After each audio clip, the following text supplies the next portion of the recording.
Assalamualaikum warahmatullahi wabarakatuh. Anak-anakku yang selalu Ibu banggakan, pada kesempatan kali ini, Ibu akan menjelaskan 15 cara belajar yang efektif.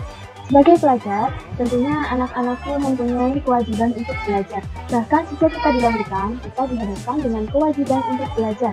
Belajar makan, belajar minum, berjalan, bahkan hingga kita dewasa nanti, saat tua, kita juga masih harus belajar.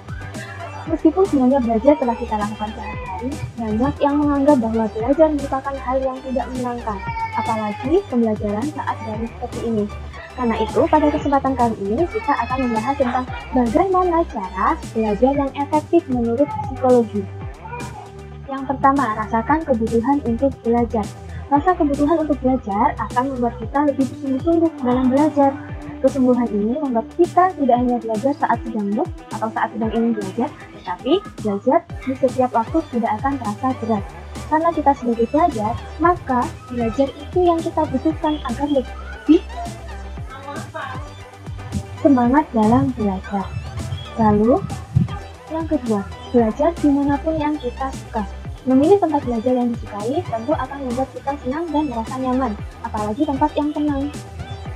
Tempat yang tenang akan membuat belajar lebih efektif. Lalu yang ketiga, cicil pelajaran sedikit demi sedikit. Jangan belajar terlalu banyak dalam satu waktu. Jangan sampai ada kata-kata sistem kebut semalam, itu akan memberatkan kita karena kita akan menampung banyak materi dalam satu waktu. Itu akan mengganggu daya ingat kita dan akan mengurangi pemahaman kita terhadap materi. Lalu yang selanjutnya, yang keempat, yaitu membagi waktu belajar.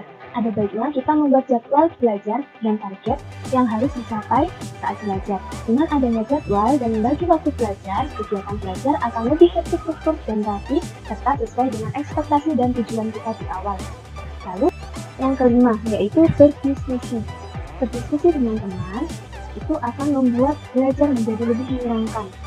Karena dengan banyaknya pikiran itu akan membuat pengetahuan kita menjadi bertambah dengan banyaknya sudut pandang dalam menemukan masalah. Lalu yang selanjutnya, yang keenam, cari cara untuk membantu konsentrasi.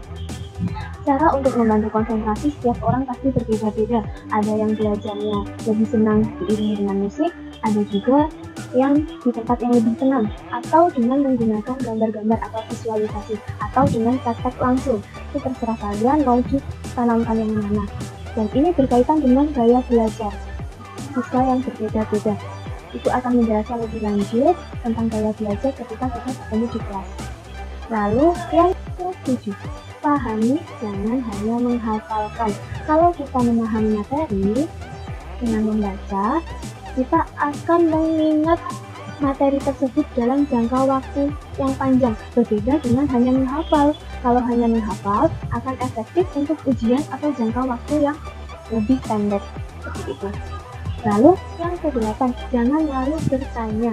Jika ada materi yang tidak dipahami, maka jangan malu untuk bertanya. Bisa bertanya kepada bapak ibu guru, bisa juga ke temannya, karena sumber belajar itu tidak hanya satu.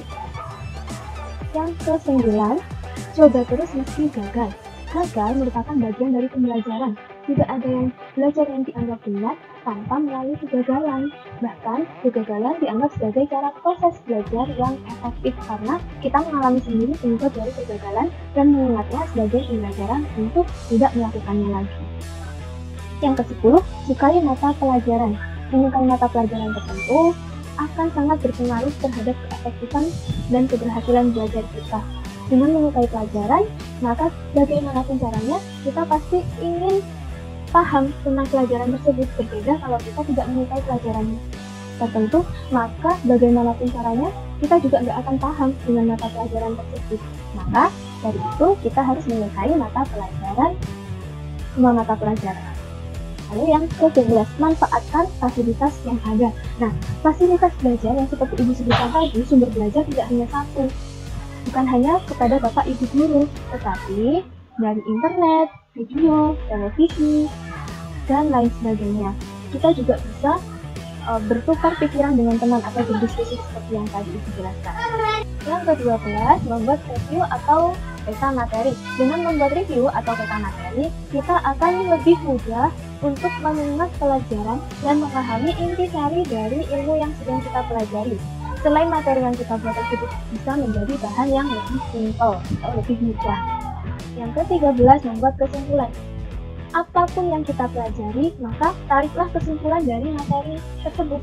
Hal ini akan menunjukkan apa saja output dari kegiatan belajar dan kita bisa membaca kesimpulan ini berulang kali untuk membuat ilmu kita semakin tertanam di otak.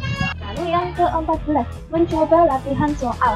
Mengerjakan latihan soal atau uji coba untuk memecahkan masalah yang kita sedang pelajari akan membantu kita mengukur sejauh mana pemahaman kita atas materi tersebut. Dengan demikian, kita bisa menilai di bagian mana kita harus meningkatkan belajar dan bagaimana kita menguasai materi tersebut. Lalu yang terakhir, jangan lupa untuk berdoa. Belajar merupakan usaha kita untuk menjadi seseorang yang pintar dan berguna. Tetapi, tidak ada usaha yang sempurna tanpa diiringi doa. Oleh karena itu, jangan lupa untuk berdoa sebagai pelengkap usaha kita untuk membuat ilmu yang kita dapatkan menjadi berkah dan bermanfaat. Terima kasih, mungkin hanya itu yang dapat disampaikan. Kurang dan lebihnya mohon maaf. Wabillahi taufiq wal hidayah. Wassalamualaikum warahmatullahi wabarakatuh.